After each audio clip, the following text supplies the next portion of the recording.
mainit na balita. Paano nyo po nadidetermine na merong violation on impersonation? So, ito ba, using lang yung mga trolls na nagre-report ng sabay-sabay? Mr. Chair, 180 days suspended yung aking Facebook account ng Meta dahil sa impersonation. So, kaya gusto kong malaman din sa Google kung ano yung ibig sabihin nun. Kasi ganyan po yung experience na, hindi naman kayo, no? Sa Facebook kasi ito tsaka sa Meta. Kaya gusto kong nandito sana yung Facebook. And Meta, kasi... Kaya gusto kong nandito sana yung Facebook. And Meta, no, kaya Mr. Chair, imbitahin natin talaga dito yung Meta at saka yung Facebook. So, hindi ko inabot kasi kanina yung parang pinag-uusapan yung violations doon sa, kumbaga yung inyong standard na doon sa platform. Ano-ano nga po ba yung mga violations doon sa platform kung bakit tinitake down ninyo or upon reporting, tinatanggal ninyo yung post? Mr. Chair, meron po tayong, yung pinaka-first level po, meron po tayong community guidelines. Community guidelines. So sa community guidelines po, andyan po yung mga pinagbabawal po natin yung hate speech, election misinformation, medical misinformation, or child abuse materials. So yun po yung mga example lang po. Sa community guidelines po yun. Meron din po tayong mas stricto, meron po tayong advertiser-friendly guidelines. Ito po yung mga additional po na guidelines para po sa mga nagmo-monetize po ng channel nila. Kasi po, ito po yung kumbaga additional rules pa po ito. Para po yung mga nagmo-monetize ng channel nila, meron pong additional responsibilities po na naka-impose po sa kanila. Okay. So you have the community guidelines at saka yung advertiser guidelines advertiser-friendly so, ito guidelines. Naman, advertiser, at the same time, yung mga content creator. Opo. So, they have to follow po yung parang, syempre, kailangan din nila yung, first of all, merong dapat, they follow also yung community guidelines. Di ba? So, before, or sabay naman yung ina-apply ninyo. Okay? So, yung mga hate speech, yung mga sinasabi ninyo against doon sa, so, hindi, sinabi na kanina to ni Congressman Barbers, yung tungkol sa mga pagmumura.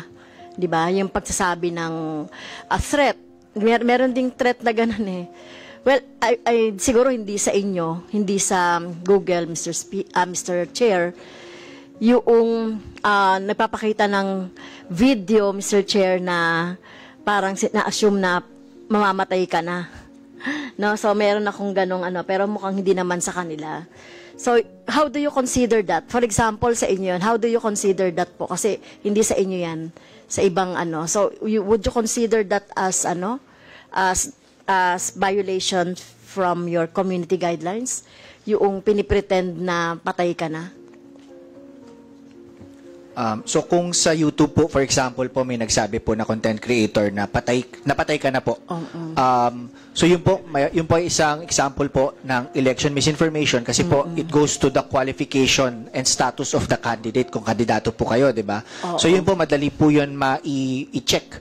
Tapos kung confirm po na buhay naman po yung sinasabing patay na kandidato, at yung content po na yon would be violative of the election misinformation policy at tatanggalin po yun sa platform. So even if walang nagre-report, halimbawa may ganong content, even if walang nagre-report, you are checking the content. I know, thousands yan every day.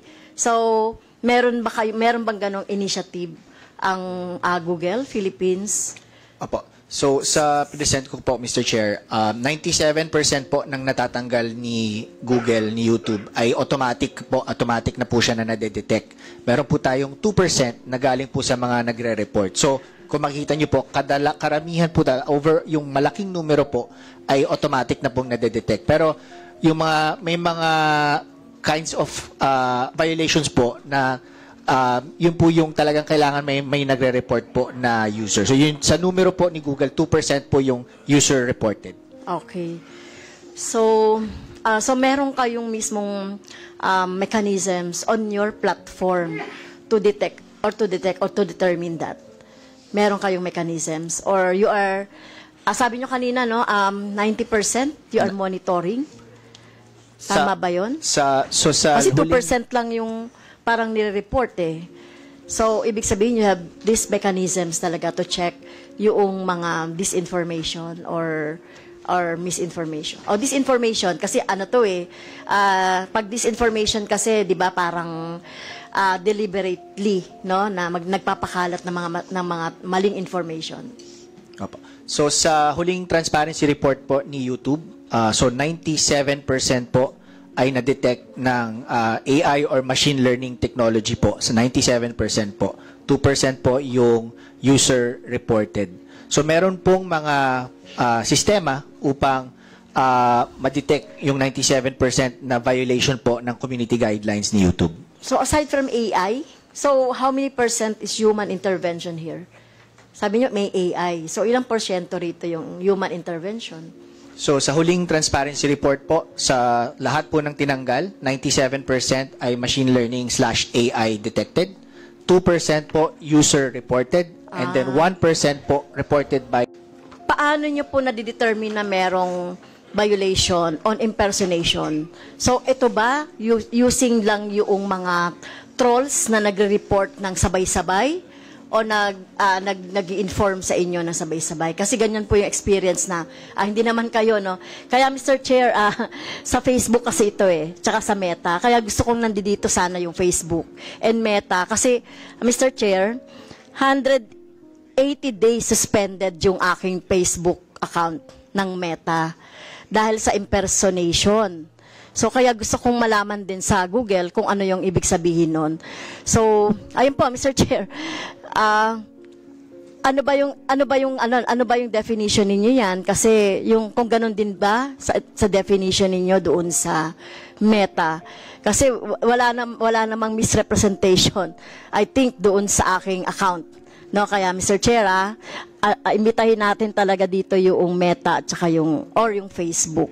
So, Attorney Gonzales, so ano po yung sabi niyo po, sinasabi ko kanina, no, yung impersonation.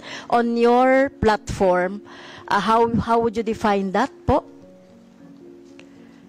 Mr. Chair, ito po, basahin ko po yung impersonation policy, Mr. Chair. Content intended to impersonate a person or channel is not allowed on YouTube.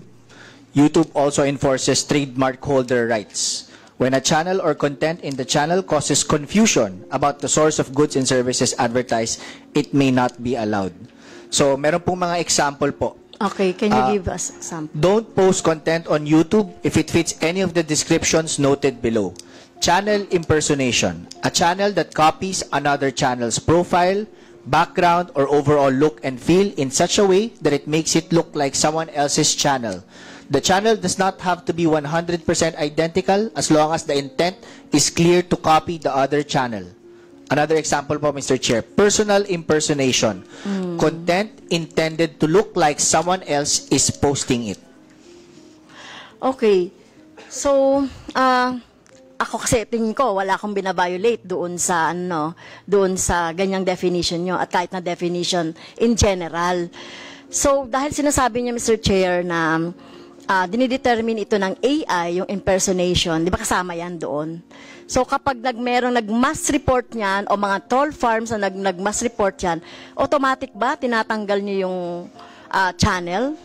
Po, child sexual abuse content, automatic na po tatanggalin nyo. Hindi na po kailangan na may mag-usap-usapan pa po doon. Pero meron po tayo. Doon na lang tayo sa impersonation. Doon po sa mga ganyan po, sa mga ganyan pong impersonation, dahil napaka-importante po dyan yung konteksto.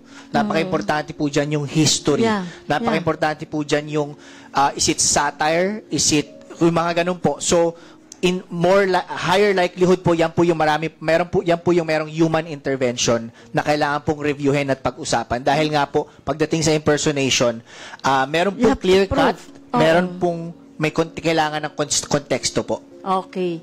So that's the thing na naintindihan ko na yung sa YouTube. So, yun lang po, Mr. Chair, kay Mr. Gonzales. Niraise ko lang ito, Mr. Chair, dahil meron talaga ako tanong dahil sa Facebook. Biro niyo po, Mr. Chair, yung aking channel.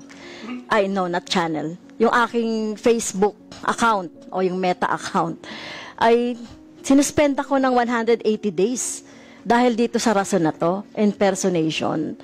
So wala naman akong inaano doon, ni-impersonate or I am pretending na ibang tao. Kasi everyday experience ko na yun nandoon. So yun na po. Inquiry lang, Mr. Chair, kung ano na po ba yung status nung invitation natin sa Facebook or sa Meta. Kasi sinasabi rito, ang imbitahin natin ay yung Meta Platforms Incorporated, One Meta Way, Menlo Park, dito sa may California. So ano po bang ibig sabihin nun? So, di ba sila pwedeng magpaliwanag dito? At least man lang itong nagbigay sa atin ng sulat na ito. Dahil alam ko po pag merong nagrereklamo sa kanila na ganito, at ako magrereklamo ko, doon sa ginawa nilang pag-suspend ng aking account na 180 days, so biro yun, kalahating taon, suspended ako dahil sa impersonation. So gusto ko silang magpaliwanag kasi wala namang due process eh. Hindi nila ako binigyan ng rason bakit nila sinuspend yung aking account, Mr. Chair. So ano po ba yung status ng invitation natin sa kanila? Well, the two mentioned social media platforms sent their excuse. Yun po yung we will tackle that during the time that we will shall we say tackle administrative proceedings. Yes, before you proceed, Your Honor, and online we also have the presence of the Honorable Romanti Romulo. Please proceed, Honorable Castro. Well, thank you, Mr. Chair. Follow up lang, Mr. Chair, doon sa questions ni Representative Barbers as regards to the monetization of content sa online, no? Particularly YouTube, right? So, I'm just curious po.